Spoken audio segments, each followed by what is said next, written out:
दोस्तों आज हम सॉल्व करने वाले हैं आईआईटी जेईई 2009 सीक्वेंस सीरीज का सवाल, मतलब कि एडवांस का ही सवाल है, लेकिन मैं इसको मेंस कैटेगरी के अंदर डालता हूं। इस क्वेश्चन को इतना मुश्किल नहीं लगा मुझे। ये सवाल लिखा हुआ है sum of n terms of AP C N square. Concept समझते हैं। कॉन्सेप्ट ये है कि अगर मुझे rth टर्म निकालनी है तो मुझे sum of r terms minus sum of r minus 1 term करना पड़ेगा। अब ये जो चीज है ये सारे प्रोग्रेशंस के लिए सही है, ये ठीक है। अब यहां इसका मतलब यह हुआ कि अगर सम ऑफ फर्स्ट r टर्म्स की बात करूं तो ये हो जाएगा सी आर स्क्वायर, और sum of first r minus 1 terms करूं तो जाएगा सी आर माइनस 1 का स्क्वायर। जब आप इसको सॉल्व करोगे तो सी को कॉमन लोगे और यहां पर r square minus r minus 1 का स्क्वायर करोगे, और जब इसको खोलोगे आप दोस्तों तो बन जाएगा ये r square minus 2r plus 1, और जब इसको आप सिंप्लीफाई करोगे दोस्तों तो ये बन जाता है r square cancel, minus of minus 2r is 2r और माइनस ऑफ 1 इज माइनस 1।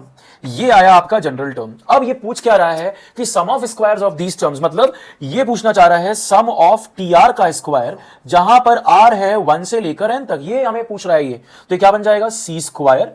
अब यहां पर आप समझिए कि मुझे इसका समेशन चाहिए 2r माइनस 1 का होल स्क्वायर। इसका तो कांस्टेंट था, बाहर आ गया, और अब ये क्या बनेगा आपका, ये बन जाएगा सी स्क्वायर। अब ध्यान से देखना, यहां r बराबर 1 से लेकर n है, इसको खोलोगे दोस्तों क्या बनेगा, ये बनेगा 4r स्क्वायर माइनस, ये बनेगा माइनस 4r, मैंने यहां पर लिखा माइनस 4r और 1 का स्क्वायर 1। अब मैं इस पार्ट को तोड़ूंगा तो ये बनेगा सी स्क्वायर, तो बाहर रहेगा।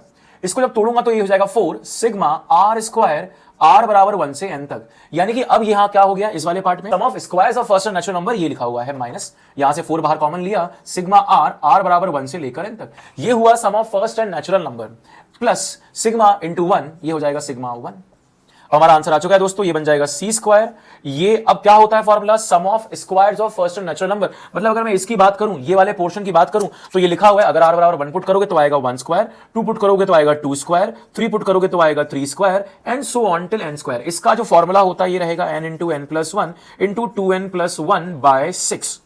ये आप यहां पुट करोगे minus 4 times of sum of first n natural number, मतलब ये बोलना चाह रहा है 1 प्लस, अगर r बराबर 1 पुट करो तो 1, 2 पुट करो तो 2, n 3 and so on till n। इसका फार्मूला होता है n into n plus 1 by 2। ये कहां पुट करोगे, ये पुट करोगे आप यहां पर, ठीक। और ये क्या है 1 प्लस 1 प्लस, देखो r बराबर 1 पर भी ये 1 रहेगा, कांस्टेंट है, r बराबर 2 पर भी ये 1 रहेगा क्योंकि r से इंडिपेंडेंट है, तो 1 को अगर मैं n बार ऐड करूं तो क्या आएगा n। तो अब आप इस पूरे को ऐड करो और सिंप्लीफाई करके फाइनल आंसर आपको लिखना है क्या होगा। तो दोस्तों वीडियो समझ में आया हो, ऐसे बहुत सारे वीडियोस के लिए चैनल को लाइक शेयर सब्सक्राइब करना मत भूलना। मैं बोर्ड के क्वेश्चंस, मेन से क्वेश्चंस, एडवांस से क्वेश्चंस, सारे क्वेश्चन ले रहा हूं इस चैनल पर, तो बने रहेंगे। जिंदाबाद, मिलते हैं अगली वीडियो में।